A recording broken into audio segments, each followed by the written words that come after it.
Hey guys, excited to be here at the University of South Carolina. Excited to be able to come to a great institution. It's in a big time conference and look forward to helping contribute to get us back to our winning ways. It's excited and ready to go. First question goes to David Cloninger. Hey, Torrian, David Cloninger with the Charleston Post and Courier here. Hope you're doing well and settling in.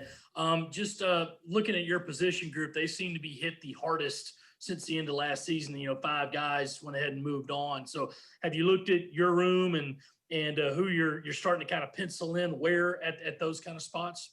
Yes, I have.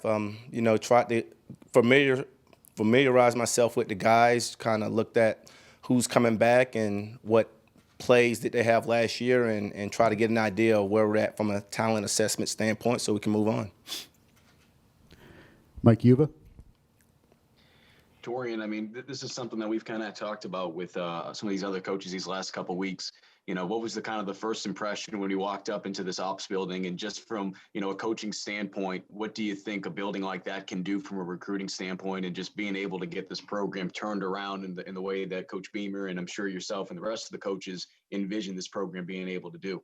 Well, I was thoroughly impressed with the facilities. When I walked in the building, I was in awe. And, when you're in the arms race against the people we're going against in this conference and in the country from a recruiting standpoint, the players, it's awesome that we have a facility that the players can walk in and be like, wow, this is awesome. So, you need that as an aspect of the recruiting to help. Josh Kendall. Hi, Torrian. Josh Kendall with The Athletic. You've been various places and come into contact with various strength coaches who in general are a unique breed of guy, odd group of guys. So you've met Luke Day now for a day or two. Where does he rank so far on the sort of strength coach oddness? We'll call it oddness scale right now. I guess in their business, in the strength industry, oddness is a good thing. The odder the guys, it seems like the better those guys are. That guy is if not the most important guy in the building, one of the most important guys in the building, because he's around our players all the time. And Luke has a great presence about himself, a great oddness about himself that I'm excited about, because I've been around some good ones and know what they look like, what they sound like, and know how they can grab players' attentions and get the maximum out of players. And he seems like he's of that ilk. What's the most important thing you think they can convey to players? If there's one thing that's at the top of that list. You got to strain. It's, college football isn't easy. Anything that these student athletes do, nothing's easy. And you just got to be able to strain, and you got to be able to understand how to push through stuff. And if those guys can convey that, it'll make our job easier going forward as coaches. Thank you, Tori. Mm-hmm. Colin Taylor. Colin Taylor from the rival site here in Columbia. I'm just curious, how has recruiting gone now that you've been here? What's been the reception from some of the guys that you've been recruiting? And when you are out there recruiting, I guess, defensive backs, what are some traits that you're specifically looking for in that group? We're just trying to hit the ground running here recruiting. You come in and, kind of got to recruit corners. You got to recruit safeties. You're trying to fill in for the spots that have been voided, and you're just trying to reach out, evaluate as much film as we can, get guys that have already been offered, and you're just trying to hit that thing running and connect with as many guys as possible, see what responses we're getting back, and go from there. I'm sorry, I the last part of your question on that was? Just what are some things that you're looking for, some traits or skills you're looking for in the defense? All of us, I assume defensive back coaches are the same. We want long, fast guys, long, tall, fast guys that can play the ball, and everybody's kind of going after those guys with intangibles, guys that love football, some other things that you look for, but you're kind of looking for certain traits, certain variables and measurements to start off with. Mitch Brown. Coach, obviously, you've had ties with Coach Beamer, but also when you think about your time and your last stop in Washington, covered you there, and obviously you had DJ Swearinger leading the league in interceptions at one point, but there was a togetherness in that secondary room.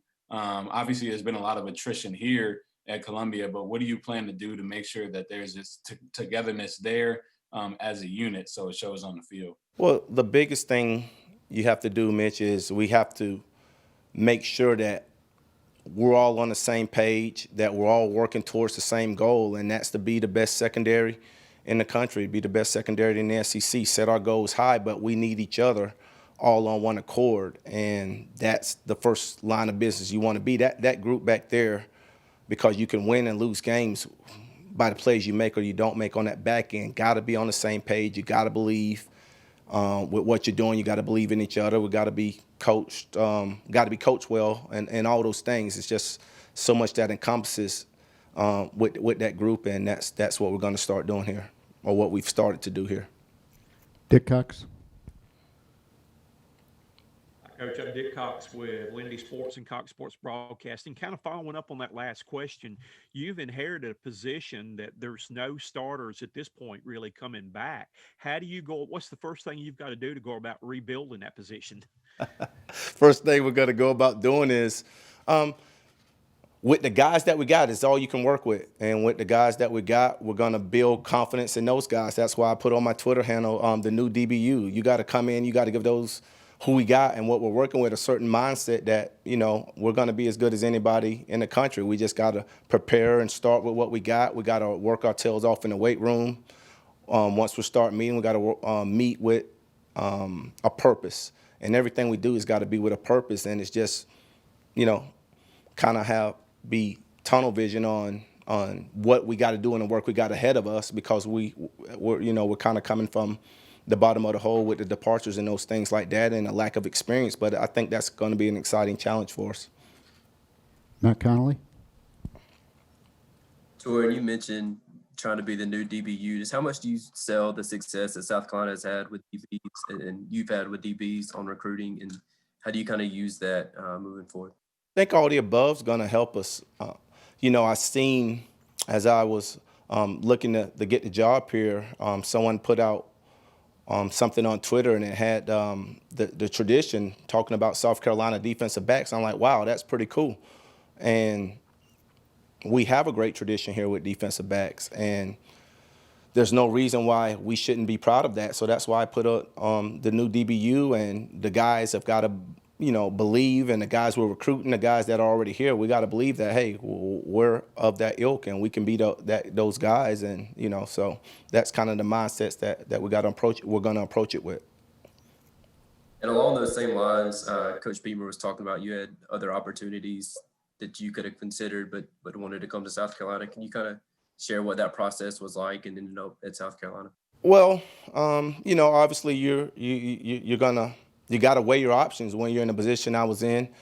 And I knew Shane had just gotten a job here. And obviously I know Shane. We played together back at Virginia Tech. We've coached together with his dad. And I know Shane knows me. I know what kind of person Shane is. And it's important to me to be able to, work with someone and like I told Shane, man, I know this is your first head coaching job, man, and I want to come help you hit this thing running. And like I said, it was fortunate that it just worked out.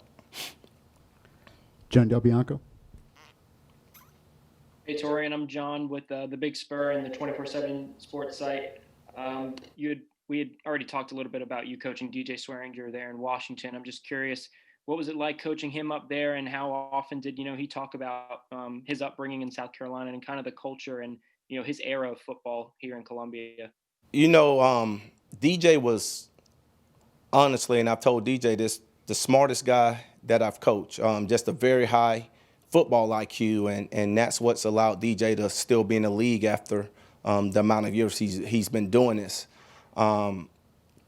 The things I learned about South Carolina, well, him and Josh Norman were both South Carolina guys that were in that secondary, so I got a lot of South Carolina talk. Now, it's not we necessarily talked about the tradition of the DBUs there, but I got to hear a lot about South Carolina football from those respects, because DJ definitely can talk and carry on his conversations. But like I said, it was great, and I actually learned some things as a player, to learn something from a player, just from how professional he was and how he carried himself, and how his mental approach to the game helped me become better as a coach.